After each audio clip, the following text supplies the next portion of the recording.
Perkenalkan, nama saya Masria Lili Fatmasari. Saya adalah mahasiswa PPG dalam jabatan tahap 2 angkatan tahun 2020. Pada hari ini, Selasa 24 November 2020, saya akan melaksanakan video praktek pembelajaran untuk memenuhi uji kinerja mahasiswa PPG dalam jabatan tahun 2020. Terima kasih.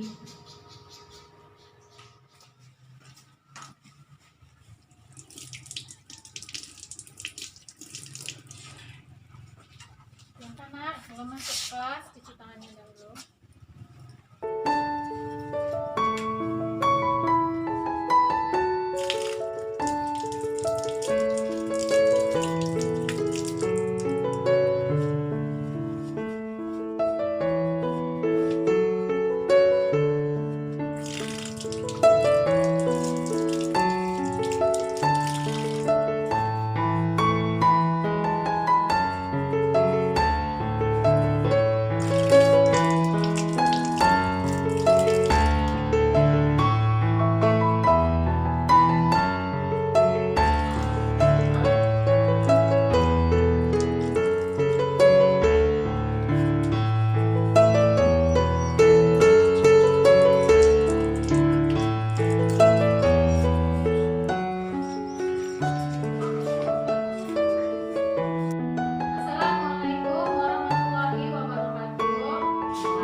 Ya, apalagi di masa pandemi ini kalian harus tetap melaksanakan protokol kesehatan, yaitu dengan pakai masker, kemudian rajin cuci tangan pakai sabun, lalu jaga jarak.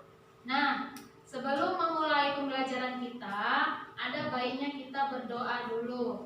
Ayo anak ibu, coba pimpin doanya. Sebelum kita belajar, mari kita bersatu dalam doa menurut agama dan kepercayaan kita masing-masing. Berdoa dimulai.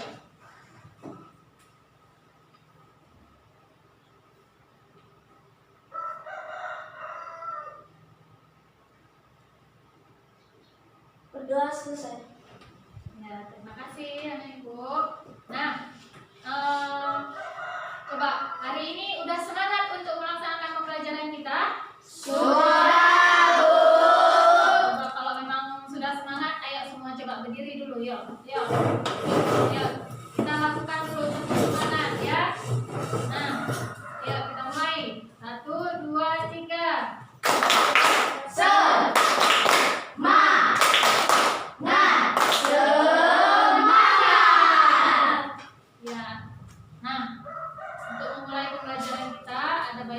Menyanyikan lagu nasional dulu. Ayo kita nyanyikan sekarang lagu Garuda Pancasila.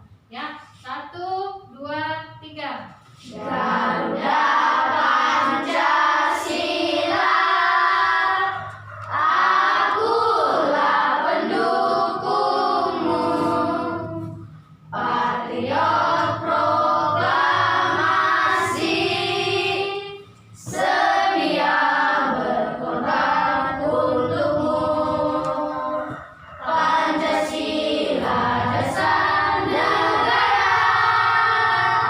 rakyat adil makmur sentosa, pribadi bangsaku.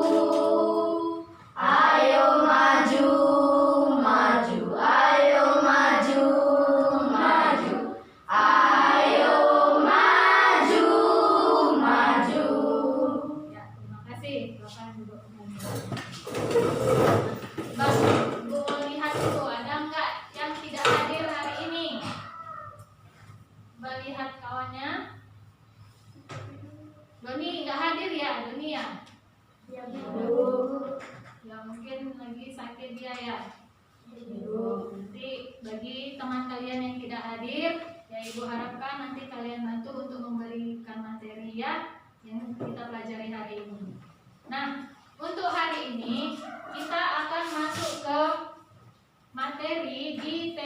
5, yaitu mengenai wirausaha, dan di subtema 1 kerja keras berbuah kesuksesan untuk pembelajaran 1. Nah, adapun dengan tujuan pembelajaran pada hari ini adalah dengan membaca teks, kalian bisa mengidentifikasi posisi dan peranan Indonesia di bidang ekonomi dalam lingkup ASEAN. Kemudian, kalian mampu menyajikan laporan tentang posisi dan peranan Indonesia di bidang ekonomi dalam lingkup ASEAN. Kemudian, dengan melakukan percobaan, kalian mampu menjelaskan tentang medan magnet secara benar. Ya, kemudian dengan melakukan percobaan, kalian mampu menulis laporan tentang medan magnet secara benar. Dan kemudian dengan membaca teks dan berdiskusi, kalian mampu mengidentifikasi komponen dan cara mengisi teks formulir pengiriman barang secara tepat. Nah, untuk memulai pembelajaran kita, marilah kita saksikan video yang akan Ibu tampilkan berikut ya.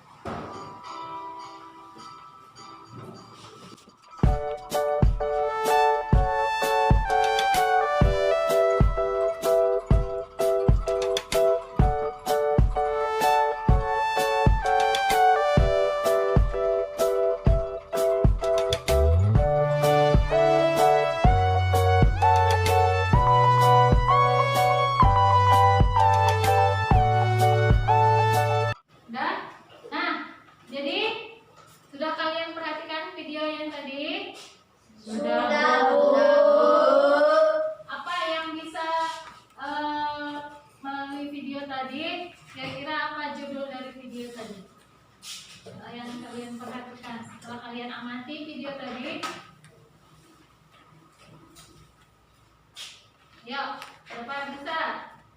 Ya, anak Ibu? Kreativitas yang membuahkan hasil, Bu. Ya, kreativitas yang membuahkan hasil. Ya. Nah, jadi di video tadi itu adalah mengenai kreativitas yang membuahkan hasil. Nah, dari teks yang ada di dalam video tadi, yang pertama, apa jenis usaha yang dilakukan oleh Ibu Made Yuliani? Siapa bisa, Nak, yang jawab? Apa usaha yang dilakukan oleh Ibu Made Yuliani? Ya, silakan. Usaha merangkai bunga kering kemudian menghasilkan aneka produk wangi. Ya, usaha merangkai bunga kering dan menghasilkan aneka produk pewangi. Nah, kemudian yang kedua, apa bahan baku yang digunakan oleh Ibu Made dari teks tadi? Ya, anak Ibu? Mengumpulkan bunga-bunga yang terjatuh, Bu.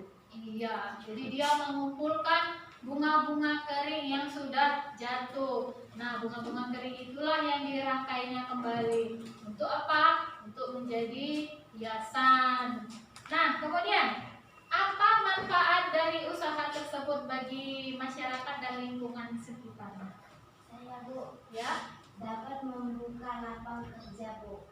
ya bisa membuka lapangan kerja ya kan? Karena otomatis orang akan terpikirkan usaha itu juga ya kan?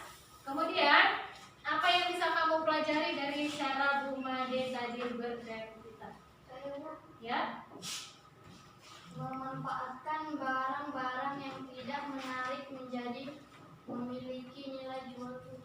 iya, memanfaatkan barang-barang yang tidak menarik. Nah, bunga-bunga yang berjatuhan, apa sih menariknya? Ya kan? Nah, bunga-bunga yang berjatuhan itu kan sudah tidak menarik lagi bagi orang-orang. Namun, karena kreativitas oleh Ibu Made ini tadi, bunga-bunga itu menjadi apa? Menjadi seni yang bernilai jual tinggi. Sehingga dia bisa dijual kembali dan menjadi usaha bagi Ibu Made tersebut. Ya kan? Nah, biasanya kalau barang-barang hiasan itu biasa dijadikan sebagai cenderamata. Nah, untuk membuat cenderamata ini biasanya hiasan itu digabungkan atau ditempelkan dengan benda-benda yang bisa menempel. Nah, usaha itu tersebut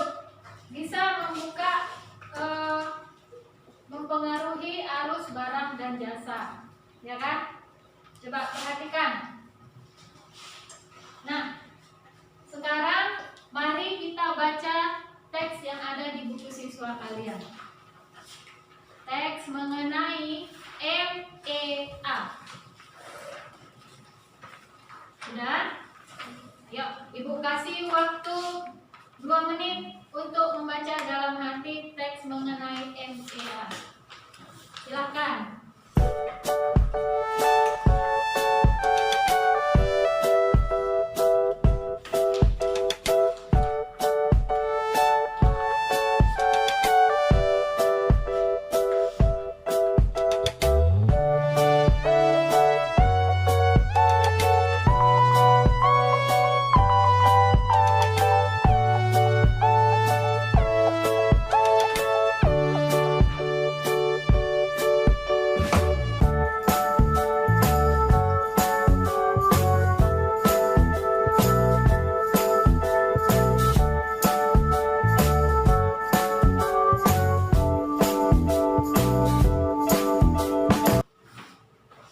Sudah, Nak? Sudah, Bu. Nah, setelah kalian baca teks mengenai MEA tersebut, nah, masih ingat, Nak? Ada berapa negara yang tergabung dalam negara ASEAN? Ya, masih ya. Jadi ada berapa negara yang tergabung dalam negara ASEAN?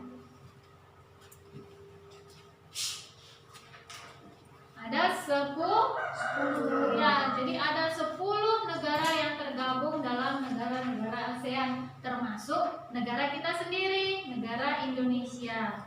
Nah, MEA ini merupakan suatu perkumpulan masyarakat negara-negara ASEAN itu di bidang ekonomi. Nah, jadi kemudian pada MEA ini di situ merupakan pasar bebas negara-negara ASEAN untuk saling menjual produknya masing-masing. Nah, jadi setelah kalian ketahui tadi tentang MEA, kemudian apa yang perlu diperhatikan oleh pelaku usaha dalam MEA tersebut? Saya, Bu, Ya, memperhatikan kualitas produk. iya, memperhatikan kualitas produk. Nah, sekarang coba buka di buku siswanya halaman 122. Sudah? Sudah? Tadi kan sudah kalian baca teks mengenai MEA kan? Sudah kan? Nah, sekarang coba kalian diskusikan soal yang ada di bawah teks tersebut. Mbak, ayo, Ibu kasih waktu 2 menit. Nah, coba diskusikan mengenai soal yang ada di dalam teks MEA tersebut. Nah, setelah kalian diskusikan, kalian tuliskan jawabannya di buku siswa kalian. Ya, Mbak, ayo diskusikan dulu. Diskusikan bersama dengan temannya.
Udah selesai diskusinya? Sudah, Bu.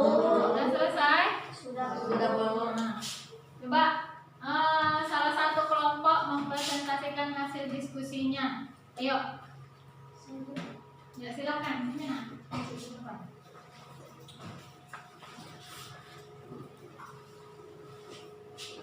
MEA adalah kerjasama negara-negara ASEAN di bidang ekonomi. Ya. 2. Memperhatikan kualitas produk. 3. Meningkatkan kualitas sumber daya manusianya. 4. Mengembangkan kreativitas sedini mungkin. 5. Memungkinkan satu negara menjual barang dan jasa dengan mudah ke negara-negara ASEAN. Sudah? Ya, terima kasih. Nah, bagaimana dengan kelompok lain? Apakah sudah benar jawaban yang dibacakan oleh teman kita? Sudah. Ya. Nah, kalau sudah, kita lanjutkan ya. Nah, jadi tadi di awal kita sudah membahas tentang kreativitas yang membuahkan hasil, yaitu seperti membuat hiasan ya kan, hiasan dari bunga-bunga yang berjatuhan. Nah, hiasan-hiasan itu biasa dijadikan sebagai cenderamata. Nah, cenderamata ini untuk bisa digunakan itu biasanya ditempeli magnet. Supaya apa? Supaya cendeраmatanya bisa ditempelkan di mana? Di kulkas ataupun di mana? Gantungan kunci, ya kan? Nah, jadi kalian pernah melihat hiasan yang bisa ditempelkan di kulkas? Itu kenapa dia bisa menempel di kulkas? Karena dia menggunakan magnet. Nah, di pembelajaran sebelumnya kita sudah belajar mengenai magnet, ya kan? Coba ibu tanya, siapa yang masih ingat apa itu magnet? Ayo, tunjuk tangan. Magnet adalah suatu benda lain yang mengandung logam. Ya, ada lagi? Ada yang bisa lagi? Ya, jadi magnet itu adalah benda yang bisa menarik benda lain yang mengandung logam. Contohnya apa? Contohnya besi, ya kan? Paku, kemudian baja, iya. Jadi magnet itu bisa menarik benda lain yang mengandung logam. Nah, magnet, siapa yang masih ingat? Magnet itu memiliki sifat-sifat, yaitu memiliki dua kutub. Kutub magnet ada dua, yaitu kutub Utara. iya, kutub utara dan kutub selatan. Nah, kemudian sifat magnet yang lain adalah magnet itu memiliki medan magnet. Nah, jadi medan magnet, besaran medan magnet ini tergantung, ya kan? Tergantung dari apa? Jarak, kekuatan magnet. Ya, jadi medan magnet itu tergantung oleh kekuatan magnet tersebut. Nah, Bu, apa itu medan magnet, Bu? Nah, apa itu medan magnet, Bu? Ayo, siapa yang tahu apa itu medan magnet? Ya.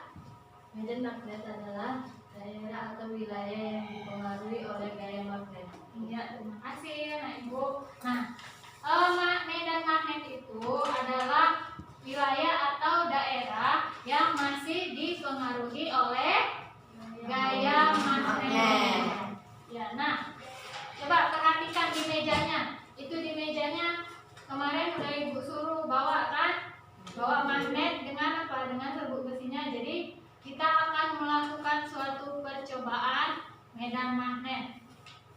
Coba, ayo. Pegang. Pegang. Jadi kita mau melakukan percobaan medan magnet. Nah, ini adalah suatu magnet. Ya kan? Nah, kalau magnet ini kita tempelkan di kertas, ya. Serbuk besinya terikat atau tidak? Terikat.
Enggak.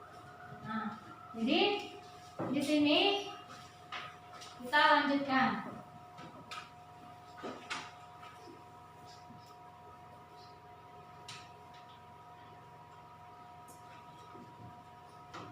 Nah, ini dia tadi suatu magnet. Nah, nampak di gambar ini kan, Nak? Jadi magnet yang berada di daerah sekitar magnet yang masih dekat, dia itu masih kuat medan magnetnya, sehingga benda-benda yang masih berdekatan itu dia akan menempel ke magnet. Nah, tapi kalau sudah semakin jauh dia dari magnet, itu dia tidak akan terpengaruh lagi oleh medan magnet. Dia nggak akan tertarik, ya kan? Nah, ini dia, ini yang masih dipengaruhi oleh gaya magnet atau medan magnet tersebut. Namun yang di sini dia sudah tidak dipengaruhi lagi oleh gaya magnet. Paham? Paham, Nak? Paham, Bu. Paham? Paham, Bu. Jadi garis-garis gaya magnet itu, daerah yang garis gaya magnetnya kuat itu akan ditunjukkan oleh garis yang ini, rapat-rapat ini, ya. Setelah dia tadi mengenai medan magnet. Nah, jadi kalau sudah kalian kerjakan nanti laporan hasil percobaan kita itu kalian kumpulkan kembali sama Ibu, ya. Iya, Bu.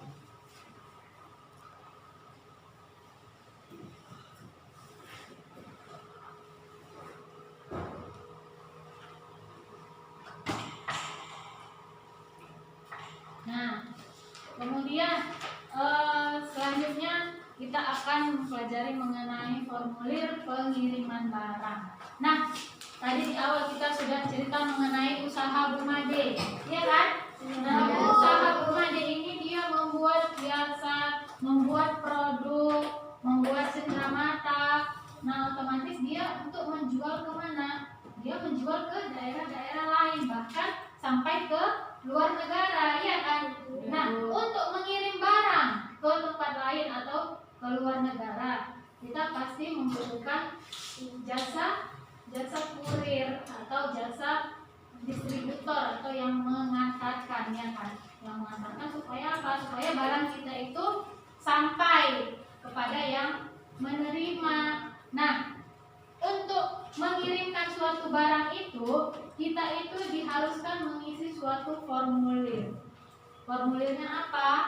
Formulir pengiriman barang. Nah, jadi kita disuruh mengisi suatu formulir, yaitu formulir pengiriman barang. Nah, coba perhatikan formulir pengiriman barang yang ada di papan tulis dan bisa juga kalian lihat di buku siswa kalian. Ada di halaman 128. Nampak, Nak? Nampak. Jadi ini adalah contoh mengenai formulir pengiriman barang. Dari gambar formulir pengiriman barang ini, apa yang bisa kalian lihat di sini? Informasi apa yang tercantum di dalam formulir ini?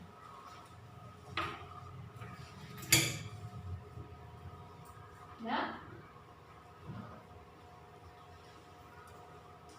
Ada apa saja yang di dalam formulir itu? Ya, nama, alamat itu alamat siapa? Alamat si penerima. Iya, alamat si penerima, nama si penerima, ya kan? Jadi dia pokoknya data-data si penerima, ya kan? Kemudian selain itu apa lagi? Iya, data si pengirim. Jadi untuk mengirimkan suatu barang, jadi dia itu harus lengkap data-datanya, baik itu data yang si penerima barang dan kemudian data-data si pengirim barang, ya kan? Nah, setelah kalian perhatikan formulir yang ada di papan tulis ataupun yang ada di buku kalian, nah,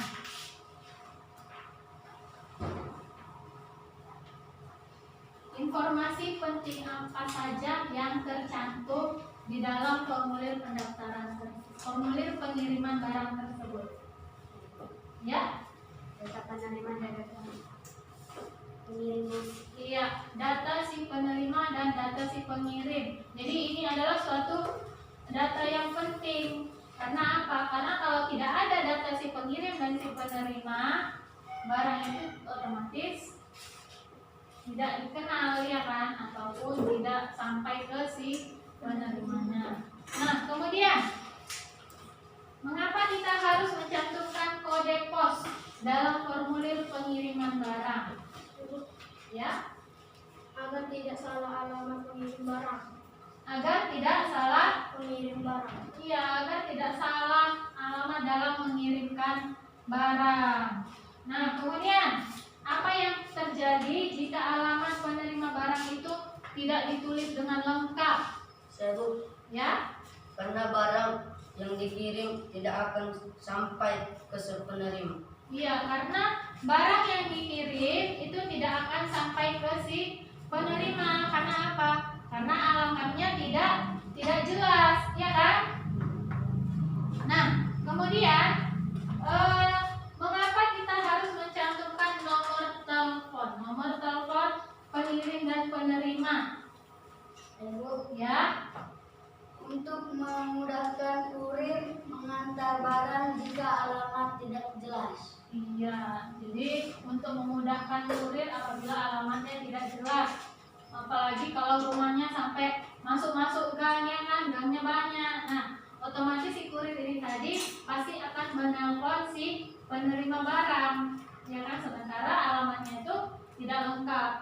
Jadi itulah gunanya tadi mengapa kita harus memasukkan alamat lengkap dan kemudian memasukkan nomor telepon.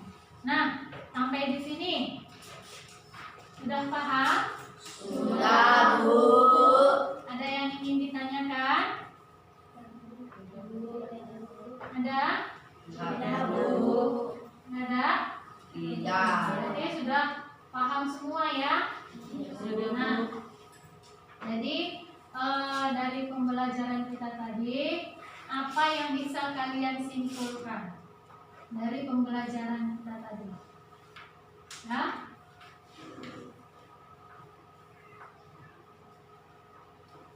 Apa yang bisa kalian simpulkan dari pembelajaran kita tadi? Yuk, siapa bisa tunjuk tangan?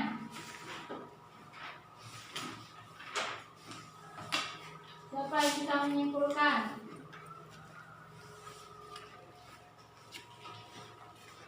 Ya, nah?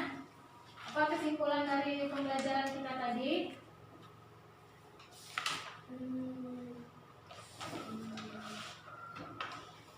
Kesimpulannya, NEA membuka peluang bagi usaha kecil dan menengah untuk berkembang. Iya, NEA itu membuka usaha, membuka peluang usaha bagi usaha kecil dan menengah, ya kan? Kemudian, kesimpulan apa lagi yang bisa kalian dapatkan? Ya, NEA memungkinkan satu negara menjual barang dan jasa dengan mudah ke negara-negara lain di seluruh Asia Tenggara. iya, benar sekali. Jadi, NEA itu bisa memungkinkan suatu negara itu lebih mudah untuk menjual barangnya ke negara-negara lain di seluruh Asia Tenggara atau yang tergabung dalam lingkup ASEAN. Nah, kemudian selain itu, kesimpulan apa lagi yang bisa didapatkan? Ya, Medan magnet adalah daerah atau wilayah yang dipengaruhi oleh gaya magnet, Bu. iya, medan magnet adalah daerah atau wilayah yang dipengaruhi oleh gaya magnet. Ada lagi kesimpulan yang bisa kalian dapatkan? Ya, silakan, Nak. Formulir pengiriman barang berfungsi agar barang yang dikirim penjual sampai kepada konsumen. Iya, formulir pengiriman barang berfungsi supaya barang yang dikirim oleh penjual itu sampai kepada konsumen. Ya kan? Nah, jadi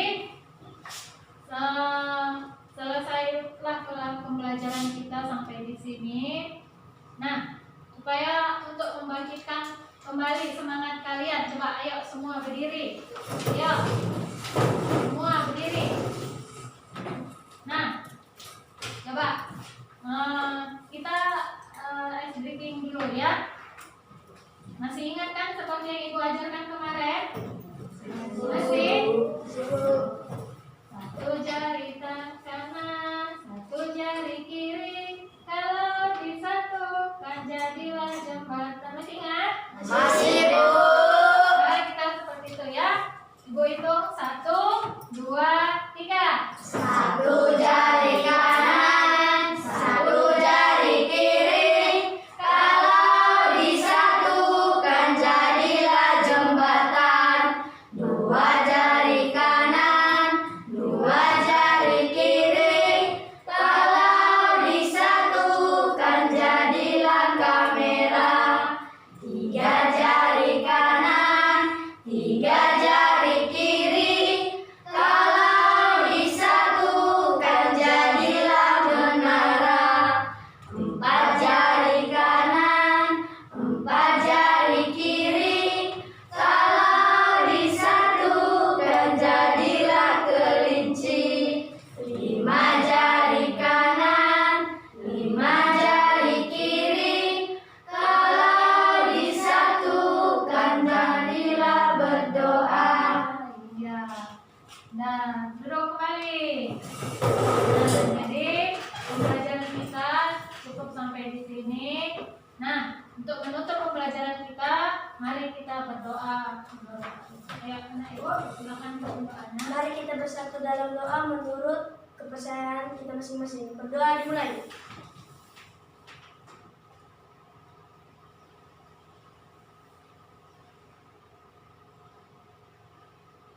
Berdoa selesai. Ya, jadi selesai pembelajaran kita. Nah, Ibu ingatkan, jangan lupa untuk mempelajari kembali apa yang sudah kita pelajari tadi. Dan untuk pembelajaran berikutnya, kita akan mempelajari kembali mengenai magnet, ya. Nah, tidak lupa juga Ibu ingatkan kepada kalian untuk tetap menjaga kesehatan dan tetap untuk selalu